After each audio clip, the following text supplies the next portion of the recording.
Labeling products for Amazon FBA is crucial for ensuring that your inventory is correctly tracked and managed within Amazon's fulfillment centers. Here's a step-by-step guide. Log into Seller Central. Access your Amazon Seller Central account. Create a shipment plan. Go to the Inventory tab, select Manage FBA Inventory, and click on Send or Replenish Inventory for the products you want to ship.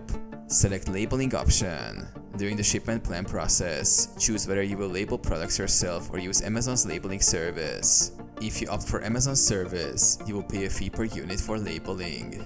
Generate labels. If labeling yourself, after completing the shipment plan, go to Print Labels to generate the FNSKU labels. These labels contain unique barcodes that Amazon uses to track your inventory. Print and apply labels. Print the FNSKU labels on a high-quality printer or label printer. Ensure labels are clear and scannable. Apply each label to the product packaging where it will not be damaged or obscured. Follow Amazon's guidelines. Ensure labels are placed according to Amazon specifications, typically on the outside of the packaging or directly on the product if required. Double check. Verify that each product is correctly labeled before packing and shipping to avoid issues at the fulfillment center.